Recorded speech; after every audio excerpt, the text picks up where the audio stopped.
Hello and welcome to General Wisdom, where we speak with W&L alumni about what they do, where they live, and the journeys that have led them there. I'm your host, Morgan Harris, and today on the program we have Greg Ussery from the class of 2012, who's stationed in Saudi Arabia as the Editorial Manager for Oxford Business Group. How are you doing, Greg?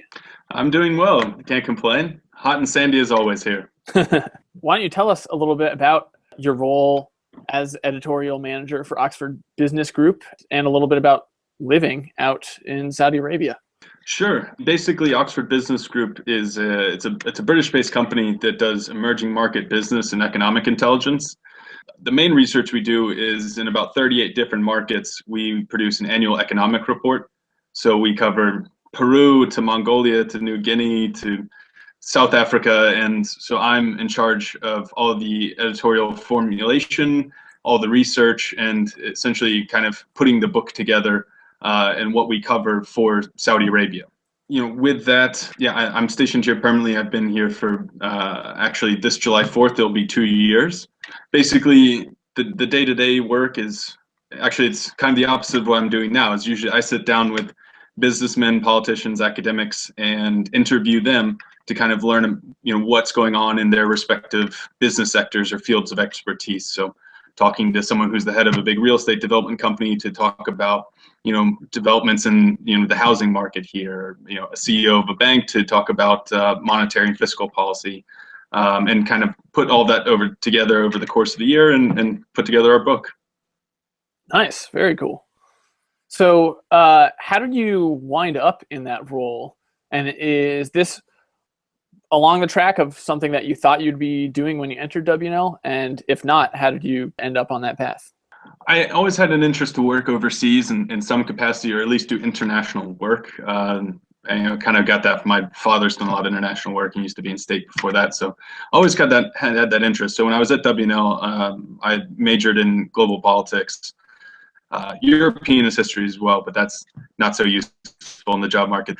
But I'd always looked more at kind of the policy side of things, a little bit more in terms of international affairs, and not so much business or economics until really actually a summer internship that I was doing while at Washington Lee, where I worked for a British company based in Bulgaria doing investments. So that kind of got me interested, kind of looking at overseas investing in business and economics. And so that kind of geared me towards that interest going into my senior year. And then in my senior year, there's actually, believe it or not, the job I ended up with was a job on JobLink. So seniors, make sure to check JobLink. There actually is some pretty good stuff on there. I'm a testament to it. Wow. Where I was doing similar sort of work for a different company that was doing investment, documentaries in different emerging market countries. And I did a couple projects there back in Bulgaria and Trinidad and Tobago and Panama. And then I actually transferred over to OBG. I like this company because it's a little meatier in terms of its analysis. I mean, the annual report we publish is like 350 pages, so it's a little bit more technical, which I kind of wanted to sink my teeth into. And I was stationed before in Qatar, and now I've been here in Riyadh. So that's kind of the story in a nutshell. Cool. So in general, what is it like living abroad? And could you suggest some resources for students or alumni who are looking to do the same?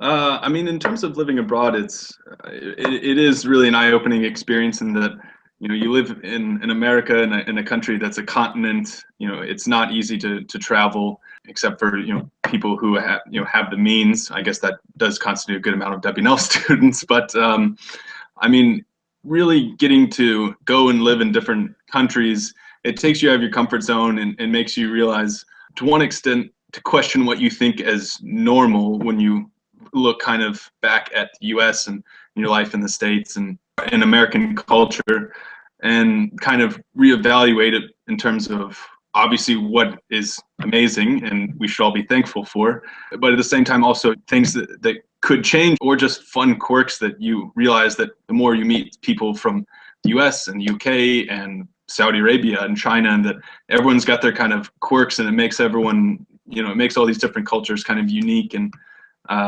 enjoyable to kind of interact with as you kind of get that exchange. And I mean, also at the same time, if you spend a long enough time in a country, you can kind of get over the initial shock of, oh my God, this is so totally different, and get down to the core of it, and that a lot of things are very similar. I mean, even somewhere like Saudi Arabia, which is probably, yeah, it's easily the most foreign place I've lived in so far in terms of the norms and the culture.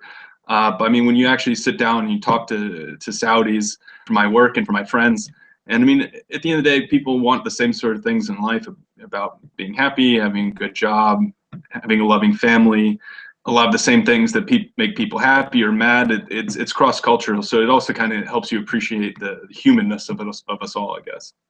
And to answer your second part of the question in a little less existential terms, in terms of working overseas, I mean, there's myriad opportunities when you look at there's so many different careers or even just jobs you can do overseas. So it's really about, you have to decide if there's a specific career you want to do, or is it more just there's a specific place you want to go to, or is it I want to go travel, explore, and the job we can figure that out. Because I've had friends who picked up and moved to Australia and worked in a bar and a winery to save up enough money for a couple of months to live in Australia and then go backpacking around Southeast Asia for several months. I have friends who took banking jobs in Shanghai. I have friends who teach English, which is something any college graduate coming from the States can do. Some people do it for a few years for the travel, and some people do it as a career. And that's something that allows you to live everywhere in the world. There's a lot of internships both through, or jobs through NGOs, different private sector companies that are working overseas, something like, like what I'm doing. I mean, government jobs, I mean, obviously there's things like the State Department and Peace Corps. So I think it's about deciding what your priority is. Why do you want to go overseas? Is it for a career? Is it for the experience? And then you can kind of look at what makes sense for you.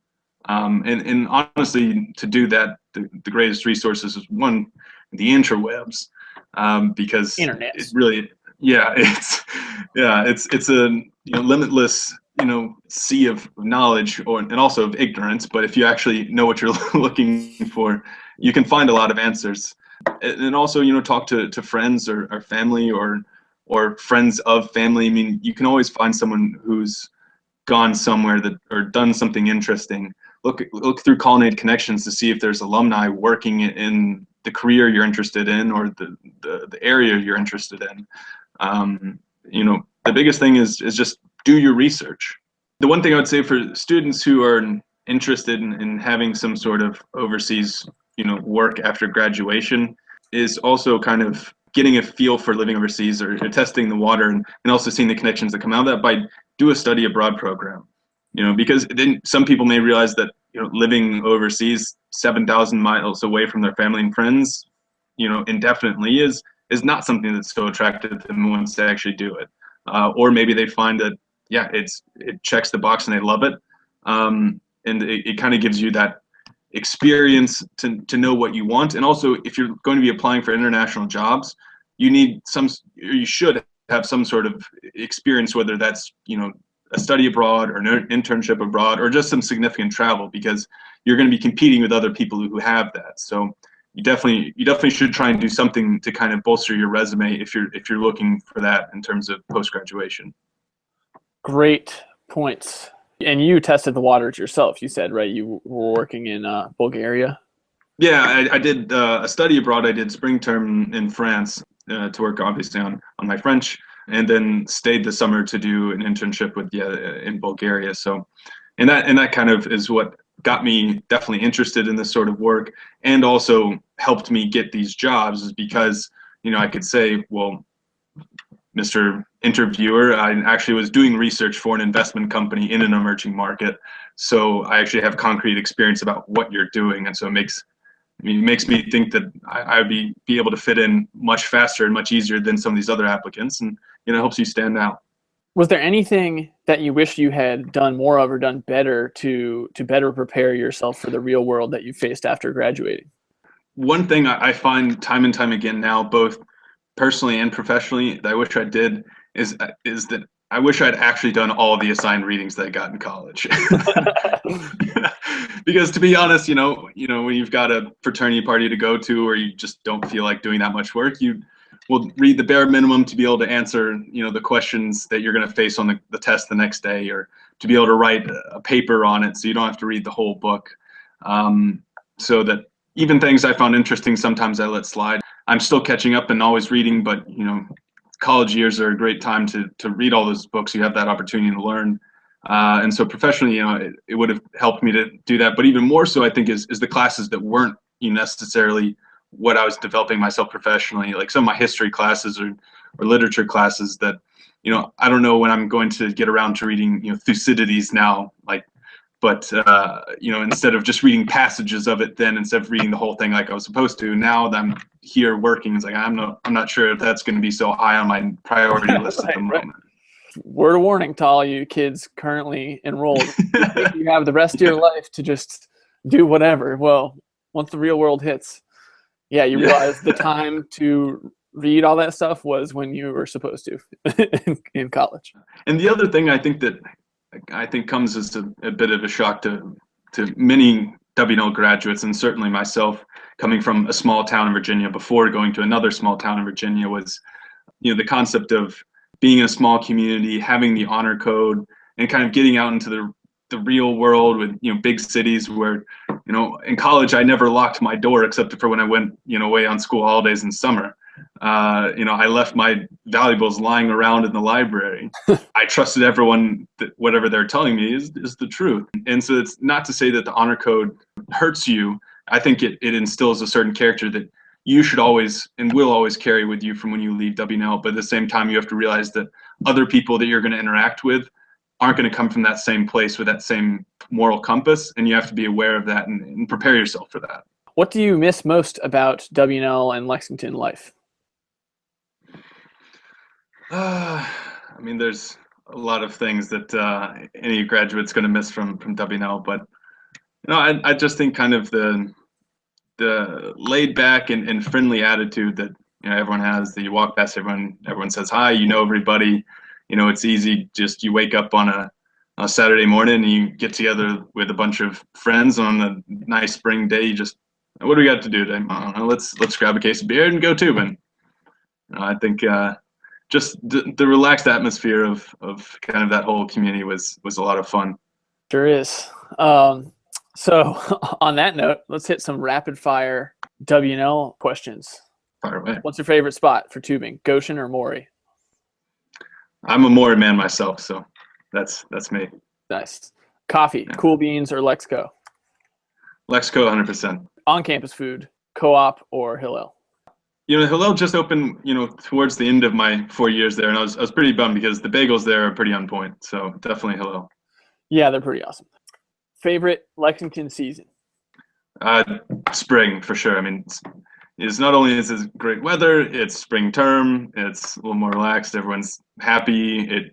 It's 52 degrees outside, but it feels like it's 80. So everyone's in shorts and t-shirts and going to a lacrosse game or whatever. I don't know. Can't beat that. Everyone's in a good mood. Can't beat it. Favorite W&L or Lexington landmark? I guess it's super cliche, but really Lee Chapel. I think it's iconic. It's when I still think of W&L in my head, it goes back to the colonnade in Lee Chapel and kind of what makes W&L unique in terms of having that history and that kind of moral compass that was imbued in our university through him. So I don't know. That's always been it for me. If there are current students or alumni who are interested in international work, especially anything in the ballpark that you're involved in, what is the best way for them to get in touch with you? Well, if you want to apply, we're always hiring because at the end of the day, it's a fairly high turnover in that people move from different country to different country. People go back to their home countries or settle down. So we're always in the lookouts for new applicants and new hires.